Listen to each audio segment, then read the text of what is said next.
Kelly, do you want to just sort of introduce yourself very, very quickly? Yes, of course. I think you guys all know me, don't you? So I'm Kelly West, one of the founders of Only Networking. I set up Only back in 2018, but sales has always been a real strong point of mine. But I'm not a traditional salesperson. I never followed the rules when I was in corporate world, but I was still the best salesperson. And my boss used to get really angry because he couldn't tell me off for not doing the things I was meant to do because I was the top salesperson. So for me, it is just about treating people as people, asking the right questions and following a process of sorts, but not necessarily the typical sales process. And if I do say so myself, I'm really quite good at it. So yeah, I'm looking forward to this conversation. Thank you, Steve. No worries. And firstly, thank you very much. I should have said this at the beginning. Thank you very much for everybody coming along. I really do appreciate you taking time out of your morning this morning. You all know me. I'm Steve, obviously, and I've been in sales 30 years. So my whole career has been based around selling to people. And the stuff that I like to talk about is stuff that I get from experience. Some of it is I've learned from other people. Some of it's I've learned out of a book. Some of it I've learned through experience of doing what I do. But actually, these are the things that I think are really, really important. And I do appreciate why people struggle with the confidence within sales. Now, one of the things that Kelly and I decided to put this together was because from the last Only meetings, there were issues with confidence. People were saying, I struggle with this or I struggle with that. So what we decided to do was try and put a webinar together whereby we could talk about confidence and give you hopefully stuff to take away from this today that will give you that confidence when you are having sales conversations with people, because we do appreciate that actually not everybody is confident with sales, but everybody has to do sales, and often it's the thing that people really hate and despise in their business because you put that horrible word sales in front of a conversation. Mm. So what we'll do, we'll crack on. So just to sort of give you a bit of an idea of what we're going to be sort of talking about today, like I say, the goal is to kind of remind you, to reframe you really, reframe sales in your mind. And traditionally, people who are running their own business, they do struggle with sales. And the perception of a salesperson is that pushy individual who will do anything to get the deal across the line. And that's kind of a historical perception, really. The one thing I would say is you cannot make someone buy something who isn't going to buy. So the thing is, we all sort of want people to buy stuff, but actually people don't necessarily buy it, and that's the thing that we're trying to sort of get over. So you can't make someone buy something that they're not going to. So what we do is we're going to break it down into 5 areas. Firstly, the truth about sales. Secondly, why small business owners lack sales confidence. The 4 pillars of sales confidence, demonstrating the value without being salesy, and the conversion moment. So let's talk about the truth about sales. Why do people struggle with sales? Quite simply, for most people, what they do is they build it up into something that's complicated, and as a result, it sits outside of their comfort zone. But it shouldn't be outside of the comfort zone. Now, what we do as humans is we sell ourselves daily, we sell our personality. Everything you do in business should be outcome focused. Let's give you an example. If you go to the pub and you meet people and you meet somebody for the first time you've not met before, and actually you really like them and you seem to gel, what you do is you naturally sell your personality. You find a common ground with them. It might be that you're interested in fashion, it might be you're interested in sport, it might be you're interested in music, but what you do is you find that commonality with that individual, and then you talk about stuff and you build that relationship. But what you're actually doing is you're selling your personality. Now, sales is no different. It is just a conversation that you're leading to an outcome by asking questions and showing an interest in the answers. And their answers build a picture. So, for example, if that outcome could be to find out more about what the prospect does, what challenges they have, that could be the outcome that you're aiming for. You're also trying to understand if you can help them, and quite importantly, if they have the budget for you to be able to help them. And there is a preconceived idea with what a salesperson is. A lot of people think, just what is a natural salesperson? And there's a myth that people are natural salespeople. The simple fact of the matter is we're all natural salespeople. And salespeople are just inherently chatty and friendly. They're showing interest in the people that they're talking to. They're asking questions and they're discussing the answers that are given. So one of the first tips that I would give you is If you struggle to think of conversation starters when you're in that sales environment, just write some down, only so you can see them. If you're having a Zoom call with somebody, have some post-it notes dotted around your computer with some just some openers and that sort of thing. That will lead you into the conversation because that's all sales is. It is just a conversation, but it's a structured conversation and one that follows a structure. Now, again, a lot of people think that a sales confidence is something that's built, that's born, that you're naturally given and everything else, and it's not built. This is a myth, and it is simply not true. Sales skills are built through trial and error. You speak to any salesperson who is successful within sales, and they will tell you that they get loads of rejection and they've had loads of rejection over the years. But over that time, what they've managed to do is hone their skills. They've learnt to listen for the triggers. They've learnt to listen for the opportunities. They've learnt to listen for points that actually can lead them into the conversation. They work out what works and what doesn't work. So it's definitely something, a skill that you can learn. So, what do you find the hardest within sales? Feel free to unmute yourself at the moment. But is it converting? Is it pitching? Is it the following up? Is it explaining your value? Is it asking for the sale? What do you feel roughly that you struggle with? I'll go, Steve. I think a couple of things. I think one around the follow up, and then I think two, when it comes to kind of budget and pricing. If I'm asked prospects about budget, they'll invariably say no idea, or we haven't set a budget, or the Fantastic. usual. We're going to cover some of that stuff later on, Aoife. Thanks. So we will be talking about that. Has anybody else got anything that they would like to add at this point? Yeah, for me, it's converting and actually asking for the sale. It's Okay. far easier when the potential customer expresses interest and says, "Oh, do you do X or do you do that in another color?" If I've actually got to steer the conversation in that direction, it doesn't always feel comfortable. I mean, it Okay. depends so much on the interaction with the person. Well, I think we've nailed this then for you, Margaret, because Kelly's going to be talking about that a bit later on as well. So that's really good to hear. So one of the last thing I'll leave you with is this statement before I hand over to Kelly. If you feel uncomfortable with sales, it usually means you care. And that's a really quite important point. Over to you, Mrs. W. Thank you very much. Really good, interesting points. By the way, people, what you say here is nothing that Steve and I haven't heard lots of times before. It's not unique. It's just about us helping you understand. So we're going to think now about why do business owners lack sales confidence? And I would say particularly micro business owners, more so than any, that small business world. This is all about mindset, okay? And this is about identifying the real causes and repositioning them, okay? So, fear of rejection.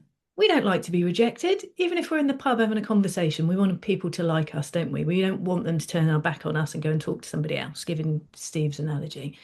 But don't worry about it. Every salesperson experiences rejection, okay? You have to. You're not going to get 100%. You're not. It's impossible.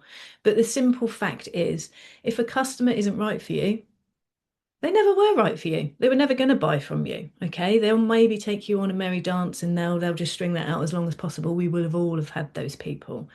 But these people are prospects. Okay. I don't like using the word prospects. Those of you who only will know I don't ever use that in a networking context. So forget that when you're networking, but prospects when you are selling. Okay.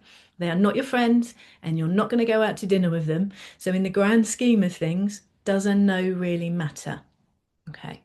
Some salespeople adopt a collecting no's mindset, and I've talked about this with people before because you should know as a business owner roughly how many no's you need to get before you get that wonderful yes. Okay.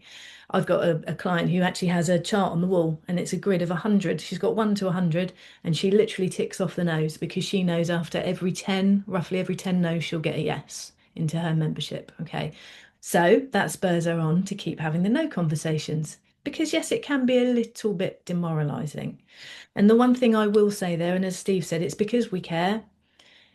As a micro business owner, if we get a rejection, it feels like we are personally being rejected, not just the thing we're selling. Okay, and that is key. And that takes a long time and a lot of effort to strip out, but it's not you they're rejecting. It's what you are representing. You're just marketing and selling that thing. Okay, and once you can strip the two away, that's really, really important. So remove the imposter syndrome from your mind. It does have negative connotations. And if you believe you're an imposter, it will absolutely come across in your voice, your body language, the way you market your business. You do need to reframe your thoughts because the simple fact is you are the expert in your field. You're the one that spent years honing your skills, working out where it is you're working, what you're doing for people.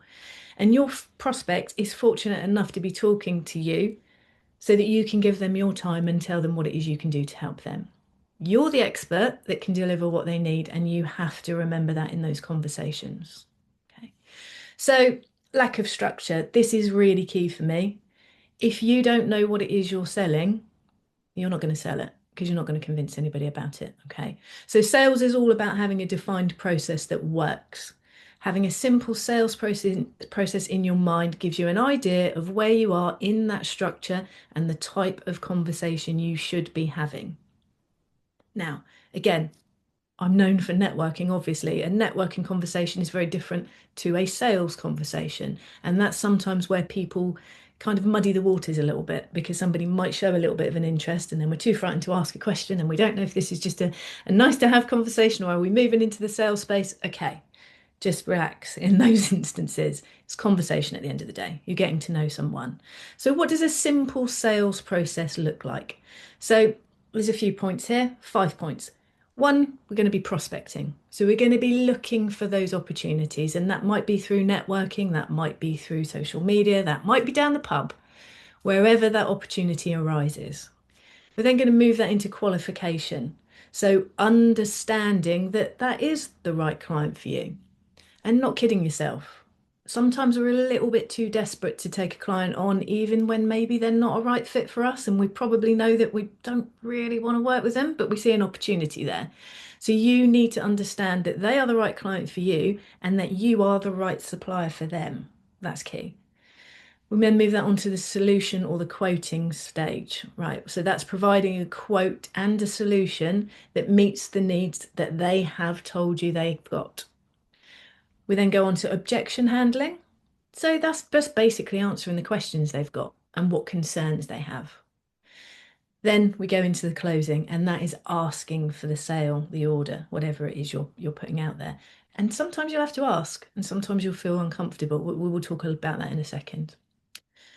So over explaining instead of listening. I love this. Again, this plays into the networking world. We have 2 ears and 1 mouth. We should use them in proportion with each other, okay? And if you ask a question, wait for the answer. I am terrible. I used to be terrible at this. I had to really train myself to say the thing, ask the question, and stop. And sit in that awkward, uncomfortable silence place until that person had answered. Trust me, after a couple of times of doing it, it will come very naturally. And why? Why do you need to wait? Well, because your prospect may be slower because they're processing what you've asked them. If they don't understand your question, they'll ask you. Okay, so you don't need to go in and jump in and answer it for them or give them more information. Be comfortable to sit in the silence and wait for the answer.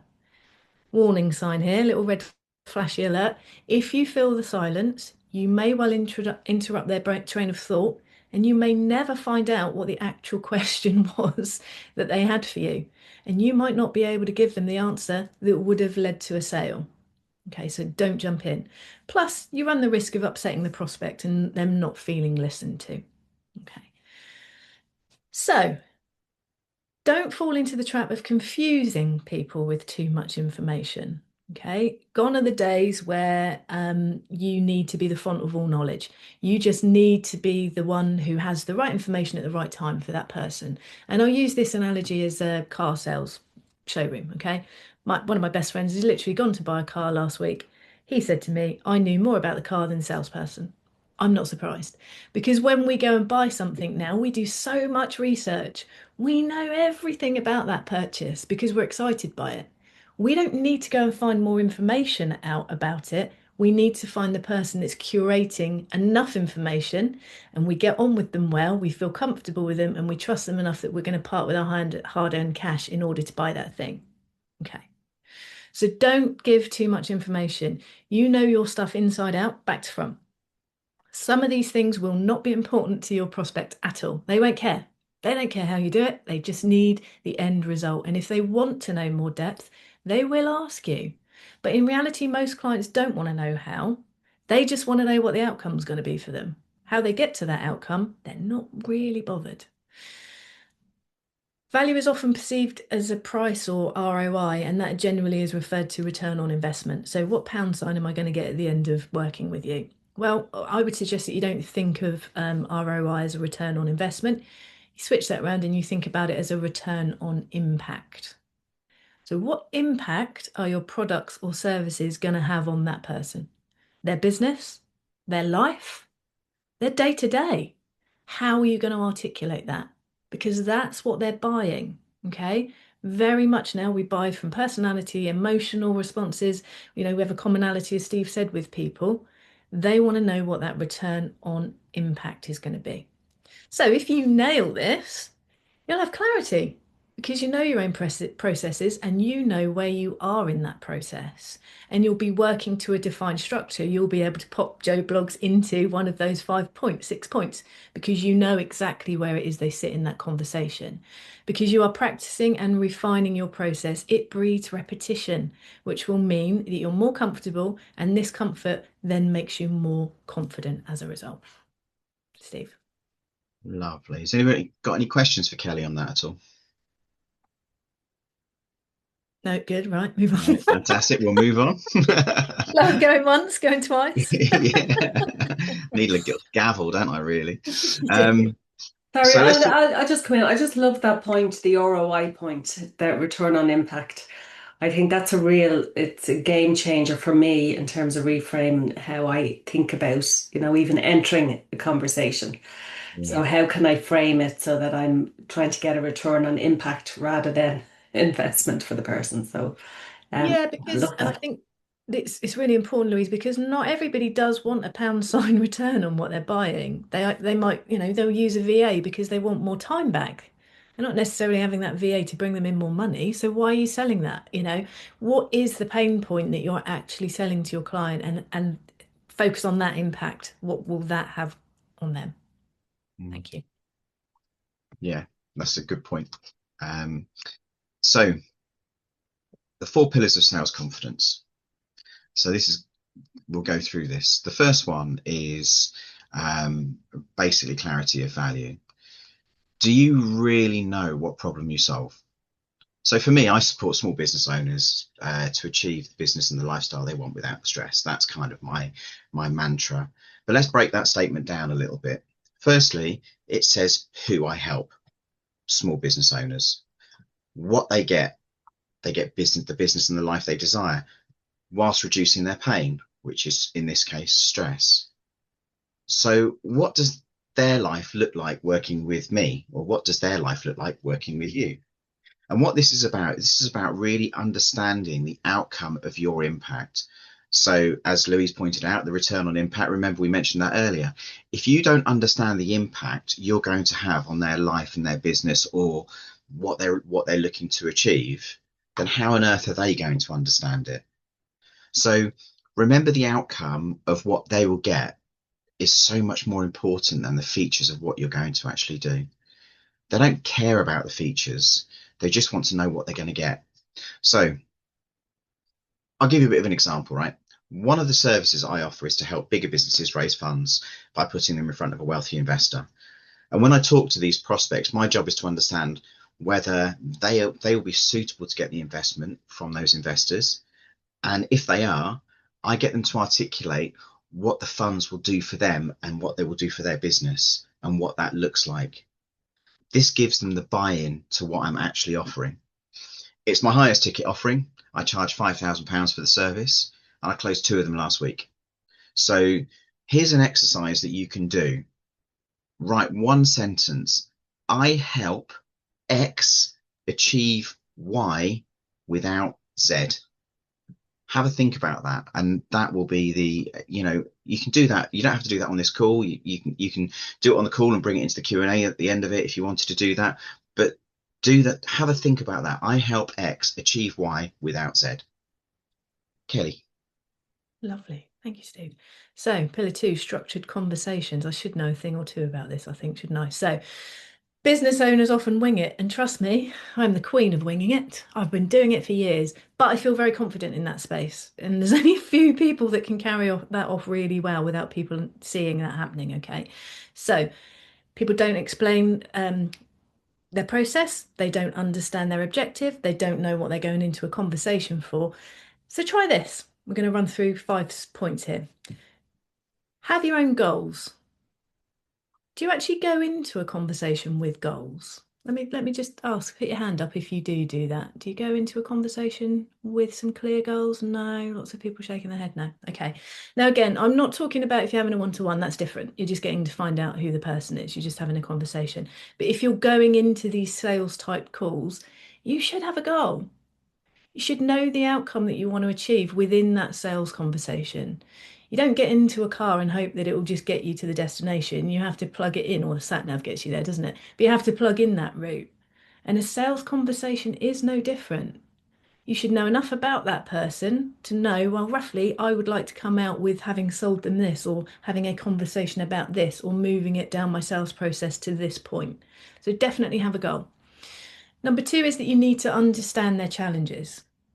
So in order to know what you're going to sell them, you're going to ask them what challenges they face.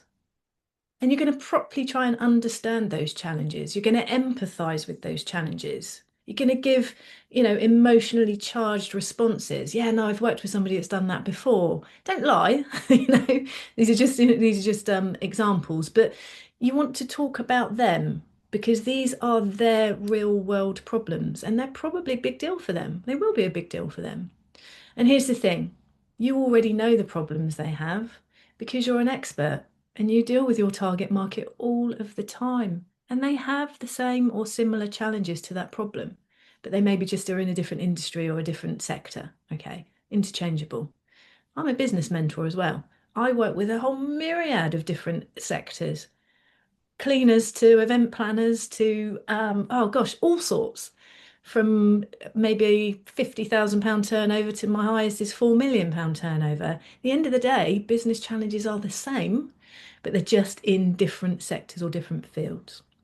Number 3 is getting to the bottom of the impact of the problem. So identifying the problem leads to understanding their pain.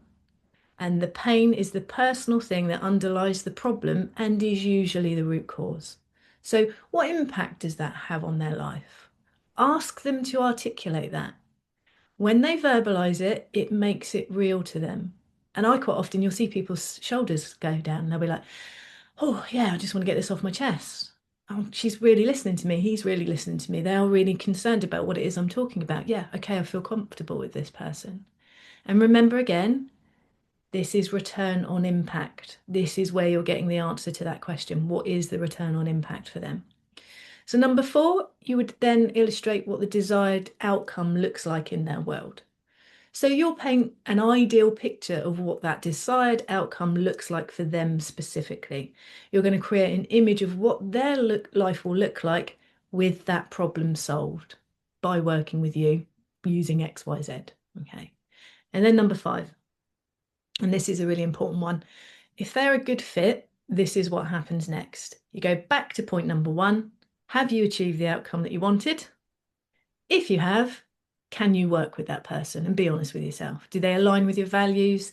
Are they somebody that you'd want to spend time with? Do they understand what the next step in the process is? If that's the case, have you articulated that? Have you told them, actually, yes, I've kind of mentally decided I would really like to work with you and I think I can really help you. Do they know what to do next? Do you understand what the next step in the process is? Are you on the same page there? So, for example, is that a quote? Is that another meeting to discuss? Is that the commencement of a project? Remember, having a defined structure reduces anxiety for both parties. Steve. Thank you, Kelly. So let's look at confident pricing and positioning. So pricing hesitation kills confidence. If you're not confident in your pricing, why would they be confident in your pricing? So when you deliver a confident price, people will believe that everyone who uses your service is also happy to be paying for those services, so you must be good. Here is a real bugbear of mine, and so many people do it, and so many people shouldn't do it. Don't discount ever. It basically says to your prospect that you're charging too much in the first place. If they're telling you that you're more expensive than their budget allows, offer a reduced service that is cheaper, not a reduction in the price of the full service.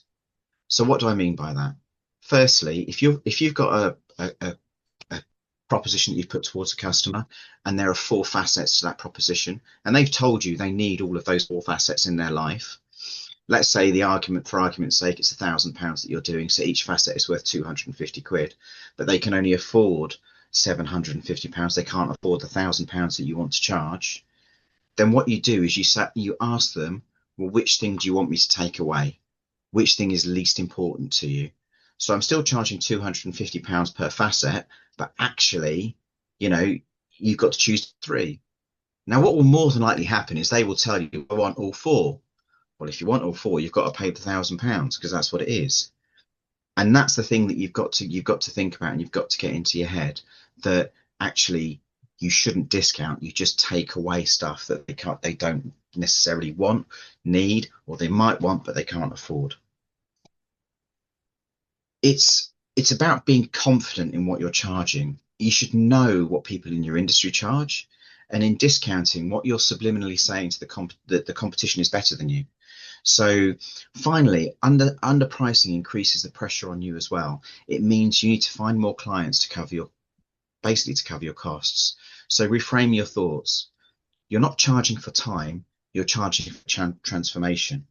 You're not charging for your time, you're charging for the years of experience where you've been sat at the coalface and you've been learning all those different things. That is the thing that you need to really, really understand.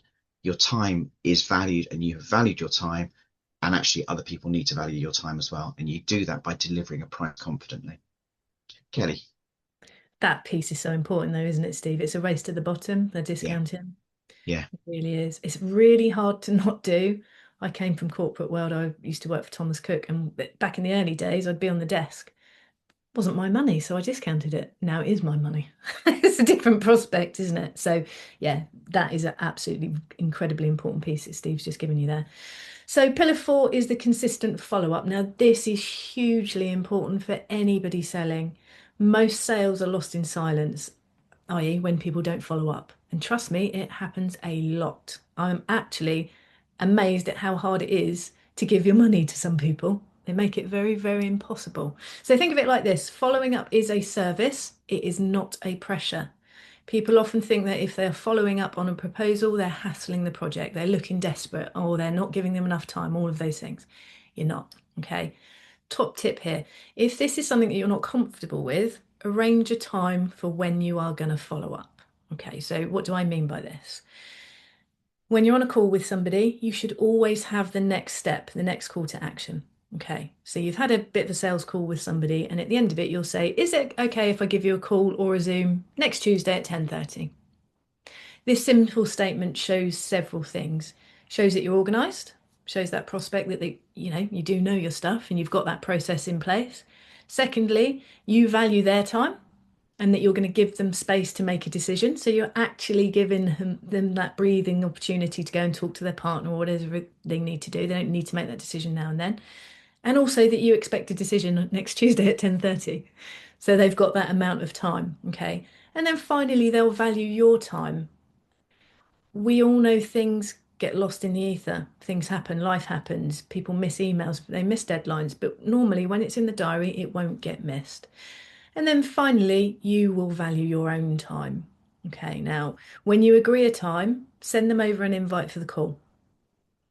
Then it's in their diary. They know you're going to call them, and it seems like a meeting, and it seems like a next step in that process. And it's the perception of greater importance. Okay, and they will see it in their diary. They'll think about it, and they'll know they've got to have that conversation with you. Equally, they cancel that call with you. you kind of know they probably don't want to work with you, but you know, you wouldn't ignore it, but you can kind of get an idea of where they are coming from. So here's a simple 3-touch follow-up framework that you could use. So we'll call it day 0. So this is the conversation day. You're having a conversation with Joe Bloggs on day 0, and at the end of that conversation, you arrange a mutually convenient time to do a follow-up call. Depending on what time that call is on that day, if it's in the morning, I would suggest on that day you send a summary email. If it's later in the afternoon, then you might do it on the first day, so the next day. And you'd summarise the details of the conversation, maybe with your proposal attached, with a link to the follow-up call that you've arranged. Then I'd say maybe on day 4, you send them a nice value add. So you might say something like, and this would be on email, I've been reflecting on our call and I thought this might be of use. I don't know what it might be. It might be a case study from somebody that you've worked with before that are in a similar space to the prospect, and you want to show them what value you gave that person. It might be you spoke to them about something on the call and you've seen a LinkedIn post that is really reflective of what the conversation was, and you want to share that with them. But it's a value add. Okay, so you're showing them that you know what you're doing, you value them, and actually you're a good person that wants to help because you're just giving them extra stuff. And then I'd say on day 7, that's when you've had your follow-up meeting. So whenever that is, depends how long you want to give people, but normally it's around about a week, depending on what it is you're selling. Okay. Reframe the thoughts about following up. Okay. Avoiding following up is protecting yourself. It's not protecting you, and it's not serving them. You work so hard to go out and market your business, whether you're networking, whether you're on social media, that's all marketing. If you then fall down at the follow-up stage, you've undone all of that hard work. And remember that you are there to present yourself as someone that is invaluable to their business success and their desired outcomes. Now, again, a bit like the discounting, I cannot stress how important that is. I've had 2 people that I've had one-to-ones with this year where I explicitly said, I want to work with you, send me the next steps, and both of them have never contacted me again. Now, they'll be the first people to tell me that networking doesn't work. Not true. I always say this though, don't I? It's not normally networking, it's normally the person that's doing the networking. They just either didn't want to work with me, didn't get that feeling on the call, seemed like it. I mean, why wouldn't they want to take my money if I'm offering it? Or they've forgotten, or they're just not organised enough or care or need the money enough. Who knows what the answer to that is? Oh, there's a question in there, Steve, from Aoife. Don't be that person. Don't be that person that doesn't get back to people, okay? I would much rather somebody came back to me and said, actually, I don't think I'm the right fit. Maybe I know somebody who could be though, and there's a good opportunity there, isn't there, to pass and work on, or whatever the answer is, you need to just move that conversation on. Proposal and summary on the call day. Yeah, Aoife. If it's in the morning, if it's in the afternoon, you might want to do it in the morning, that's fine. But, on the day or the next day, definitely. Back to you, Steve. No, thank you, Kelly. All right, let's just do that. So, demonstrating your value without being salesy. Basically, if the thing clicks, there we go. You just need to ask better questions. Open-ended questions get your prospects thinking and it gets them talking. And open-ended questions are questions that can't be answered yes or no. And so what you need to do is you need to think about asking questions where you can get conversation flowing. Open-ended questions start with what, who, why, where, when, and how. And it's quite commonly known that an open-ended question is great for getting conversation going.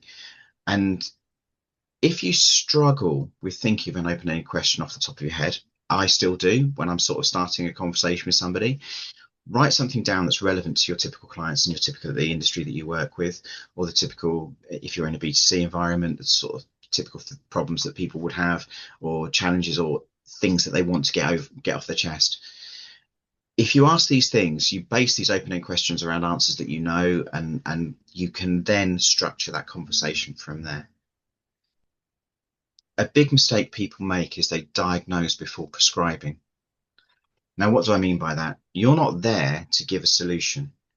That's what you're going to be charging for. That's the service that you're going to be providing. What you are there to is you are there to understand their problem and understand where they are coming from. What you don't want to do is give away your secret sauce. Try and use case studies. So I do this all of the time. I use stories and I use analogies to illustrate the work I've done with previous clients. I make these solutions relatable to the prospect. Sometimes these solutions are a mixture of different client case studies, but actually what I do is I build the story up to work. So if I know that a client has got a problem or 2 or 3 problems, and I've had those 2 or 3 problems with different clients, I'll build it all into the same picture and actually deliver it in that way. I'm not fabricating anything. I'm just trying to build a case study and build a story. Let me tell you about a client I once worked with, right? So Sarah's more than happy for me to tell this story. She's now one of my closest friends. She started off as a client, and around about June 2020, so when we were all sort of like started day drinking at 10 o'clock in the morning and everything else, because lockdown had happened.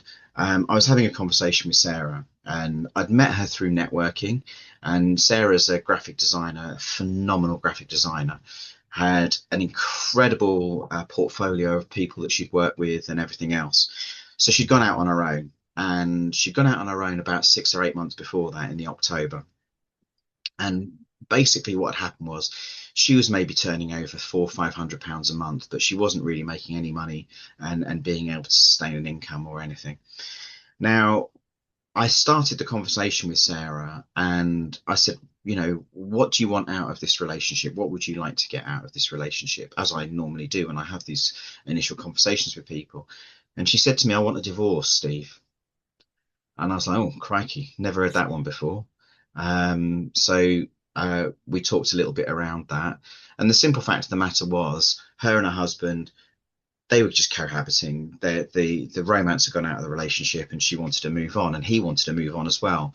But he didn't want to leave her basically in the mire, because he knew that actually she couldn't afford to live without him. So he was supporting the family and everything else. I said, well, what else would you like? She goes, I'd love to be able to take my kids on a foreign holiday. I've never been able to afford to do that. And then the last thing, she wanted to buy her husband out of the house. So that became her goal. That became her objective. And that became the thing that we started to work towards. And actually, after 14 months of us working together, her husband, Nick, moved out of the house.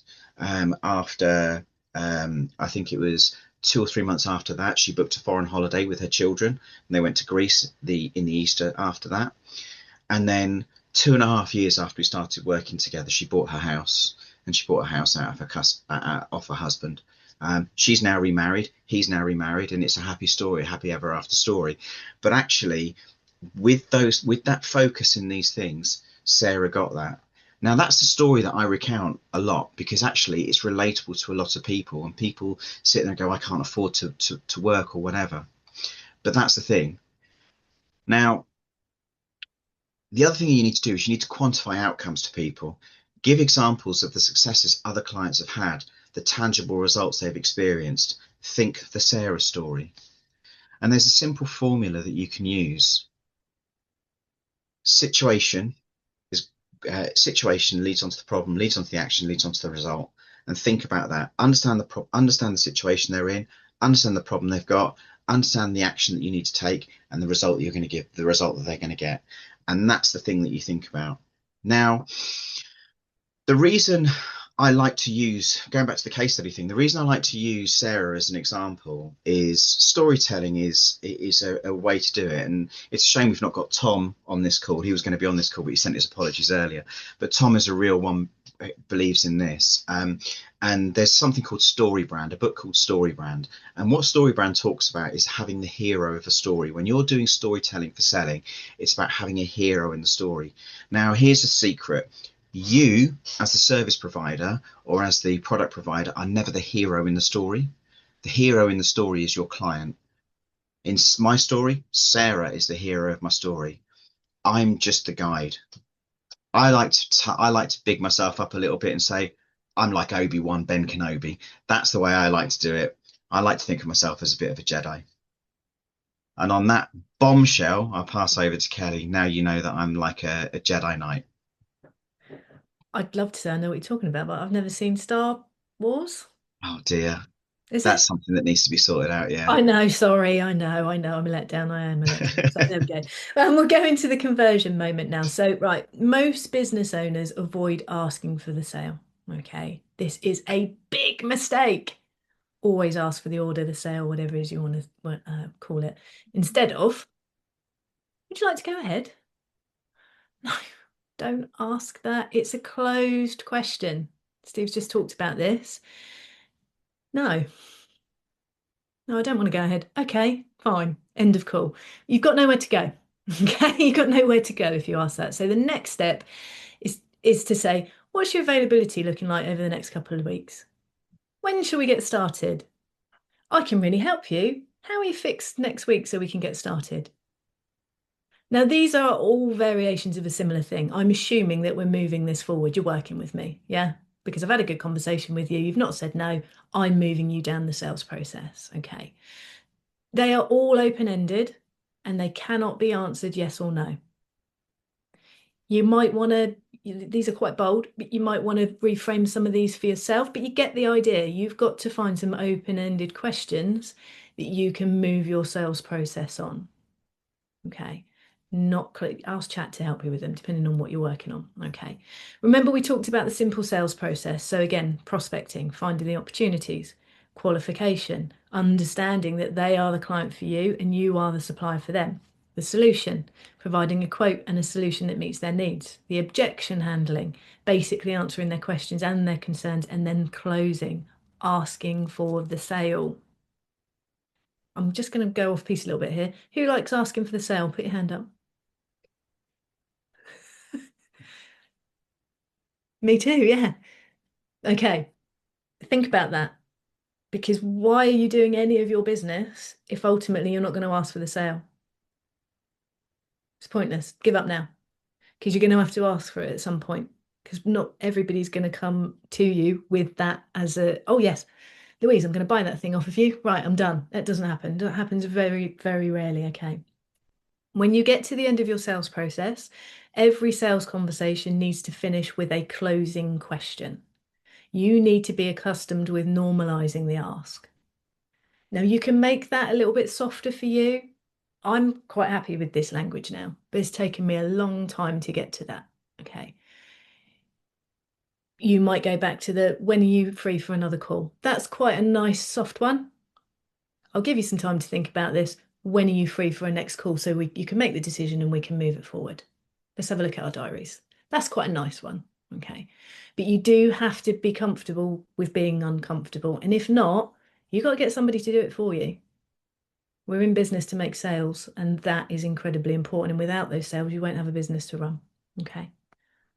Any questions on that bit before we move on?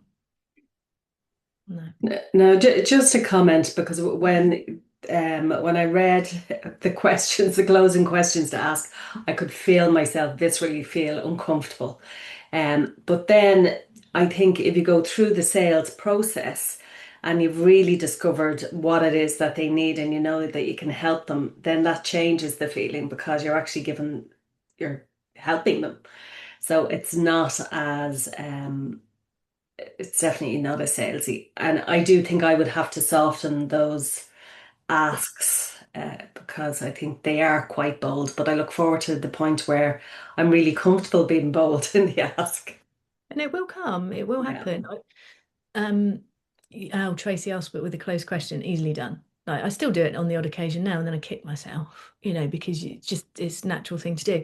Steve, before we come back to you, can I just ask, does anybody want to share a time when they've had a sales conversation and you've been the buyer and you've bought off of that person, the seller, and it was been a really nice experience? Has anybody got an example of that? Matt's laughing. I don't know if that's about this or about something else. No.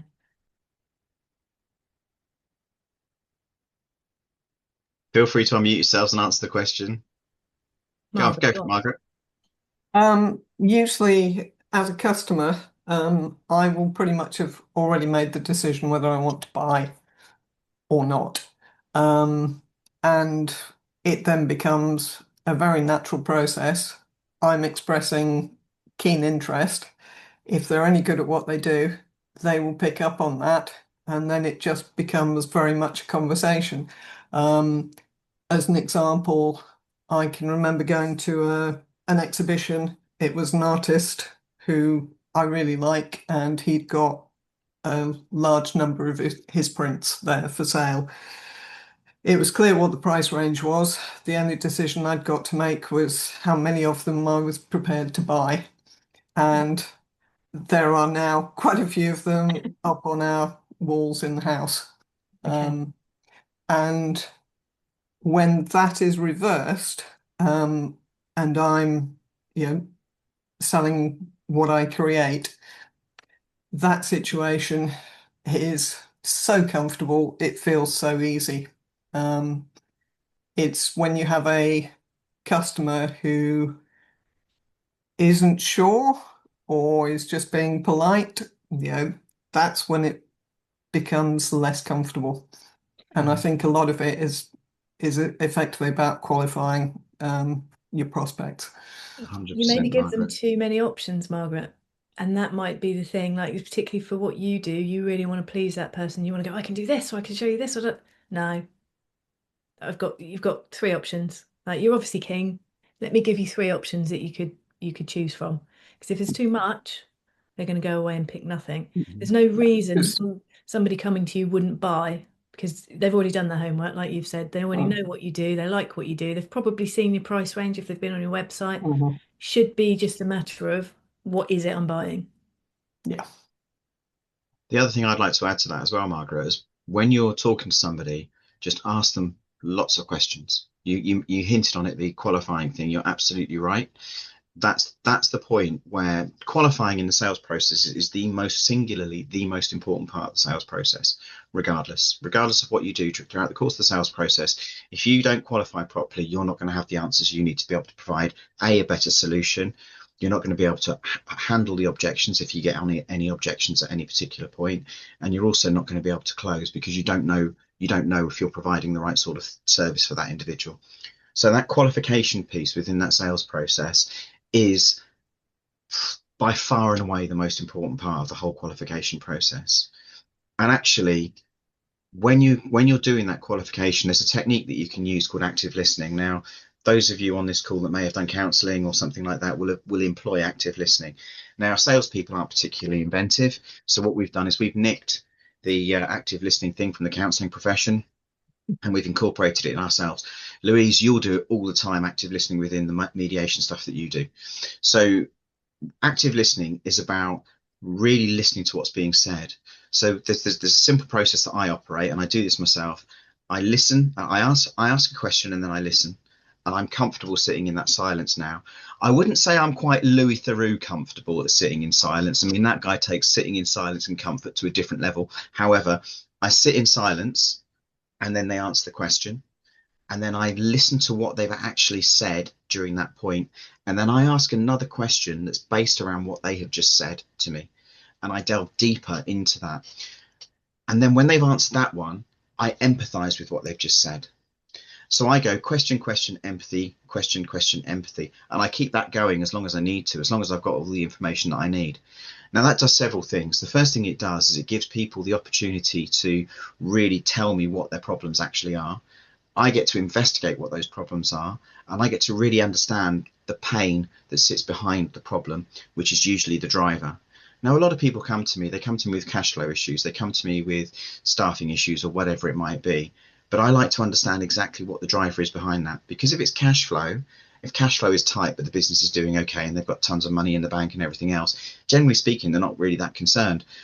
If it's cash flow and they don't know how they're going to pay their staff at the end of the month, if they don't know how they're going to pay their suppliers, they don't know how they're going to pay the inland revenue or the VAT or that sort of thing, those are real world problems, because what that does, that actually affects their salary, that affects the money they're bringing into their household. It means they don't know if they're going to be able to afford to pay the VAT and the inland revenue and their salary, which covers their mortgage. Are they going to be left homeless? Now, that might seem quite dramatic, but actually knowing that, I can empathize with that. Now, sometimes on those calls, people come out with that that level of detail. They come out with that level of personal strain or whatever, which is fine. But actually, I understand that that's what the issue is, and that's why the empathy is there, because you're empathizing with the problems that people are experiencing. So question, empathy, question, empathy, and repeat until you've got all of the information you know. The other thing as well about that whole qualifying side of things, when it comes to providing the solution to the problem that they're looking to solve, you're able to answer exactly what their specific tailor-made problems really, really are. And that's why qualification is so, so crucially important. Absolutely. We've got a couple of questions in the chat here, Steve. I wonder, do you want to take the presentation off so people can... Yeah, okay. Aoife, that is a really, really good question. It's another one of those awkward ones because you're talking about something really personal to someone. We don't like talking about money. We're British, aren't we? We don't like to talk about that. But you might have to make it more of a tongue-in-cheek conversation. So for me, I got this from Thomas Cook. You'd ask people what their budget was, and they'd automatically think, well, she's going to sell me a holiday for what I tell her the budget is. Therefore, I'm not going to tell her. That's fine. And all I used to say is, oh, brilliant. My budget is probably a little bit different to yours. £5,000 for a week in Spain. Is that okay? Oh, God, no. God, no. We're thinking more about 500 quid. And they'll answer it without even realizing they've answered it. Okay. Now that you've got to be having a little bit of a banter with that person. You might have had one or two conversations with them. You'll probably get to know them a little bit better. You might have networked with them for a while, but that's a really easy way of getting them to show you their hand. The other alternative is to say, well, my prices start at this. And I think given what you need, I'd say it's around about X per month, one-off project, whatever it is. You'll be able to gauge their reaction. But the key there is to say, does that fit within your budget? Silence. Now, you want a close question there because you want to know yes or no. You don't want to meander. Does that fit within your budget? Answer. And I think for me, this one is really key because there is a tendency for business owners to go, well, it depends on what that business earns. It depends. I don't like that. Your price is your price as far as I'm concerned. Do you know what I mean? And the value that you give shouldn't make any difference if you're, I don't know, building a website for Pixar or you're building one for me. It shouldn't make any difference in my book. You may work in that space and that's fine, but that will be a harder conversation to have because you've almost got to hide what you've charged other people. Is there anything you wanted to add to that, Steve? No, I totally agree with you, Kelly. Reframing the question in a way that doesn't seem pushy is a good way. I'm one of these people, I will just come out with it. I would just come out and say, what's your budget? That's just the way that I am. I'm fairly straight talking. Again, what I'm doing is I'm judging the people who I'm talking to as well. So if I was talking to somebody who I perceived to be quite straight talking, they will respond to a straight question. If I'm talking to somebody who is, let's say we're skirting around the subject a little bit, I will ask a much softer question. So it's about, again, understanding that kind of relationship you've got with people, and then harping back to qualification. During that qualification piece, you're building a picture of who that person is that you're talking to. And if you're talking to somebody who's really straight talking and straight to the point, they would just want you to ask that question. And that's the whole point of understanding the people who you are actually dealing with and who you are actually talking to. And that's why it's quite important. But yeah, I totally agree. You can flower a question up and bring it around. I'll give an example. I had a client, one of my first early clients actually. She told me I would never close her because she didn't respond to being sold to or anything like that. And I went, don't worry, I'm not going to try and close you. And then in my head was going, right, you're getting a close. Right. So that was basically what went through my head. Challenge accepted. Yeah, exactly. Totally challenge accepted. And anyway, we were talking around and I could see that she was really keen. She liked what I had to say. I really got her business. I really got understood what she was about and everything else. So anyway, at the end of it, I got my diary out and I said, right, should we book a time in for next week then? And she goes, yeah, hang on a minute, let me get my, and she got her phone out and everything else. And I said, you've just been closed. And she went, what do you mean I've just been closed? And I said, you've just been closed. Do you want to go ahead? And she goes, yeah, of course I want to go ahead. I said, exactly. You've just been closed. And I said, and she had a problem with sales. And I said, sales doesn't have to be pushy. Sales just has to be, understanding exactly where you're at with the individual that you're talking to. Yeah. She called me some names afterwards. We won't go into that on this. This is going to be published out there but it was funny. It made me chuckle. It's also really dangerous to assume you know what somebody's budget is. Yeah. Really dangerous. So you've almost got to keep your powder dry. And, you know, if you've got confidence in what you sell and what your product is and what you charge for it, that should never be an awkward conversation. I mean, never assume, because normally you'll get burnt. It'll go either way. It won't be what you think. Tracy, sorry, I cut you off there. That's okay. That's fine. I was just going to say, some of the time when I'm speaking to prospects and they've come to me like Matt was saying that, you know, they've been burned or they've got, you know, issues in the past. I'll actually, they've got lots of quotes and they're still, you can tell they're just hunting. And I'm kind of like, do you mind telling me what you've been quoted? Or do you mind telling me what you're currently paying? And because I think they don't expect it, they just go, oh, yeah. And then they just tell you. So I think it's also just that, you know, do you mind me asking? And they go, no, it's fine. And you know, I get people send me their invoices because they're going, I actually don't know what this is. I don't know what I'm paying for. I'm like, send it over so I can see everything. And then you can explain it quite nicely, which they see that you're helping them. So absolutely. And to that point that you were putting in the chat, I was a web designer back in the day. I completely understand where you two are coming from with this. It's not up to you to fix somebody else's mistakes, right? We actually made a thing of it. We were called clean slate websites, and we did. It's not up to us, but then at the same time, you still have to, like, that's the elephant in the room for a potential client. You still have to address it. It's not up to us to fix it, but it's up to us to make sure that they trust us enough that that doesn't become a problem again for them. And that might be, and that's a bigger boundary to cross than just a sell. Huge. But if you get that person on board, Matt, they'll be with you forever because they will appreciate you getting them across that bridge in the first place. And I think in that place, it's more of those probing questions. As Tracy's saying, do you want me to have a look at your invoice? Do you want me to see what service you should be getting? I still do that for people now. I don't do any of the work, but when they moan about it, I go, just send me your invoice. I'll tell you, I'll decode it for you. Do you know what I mean? And I'll pass you on to somebody that can help you.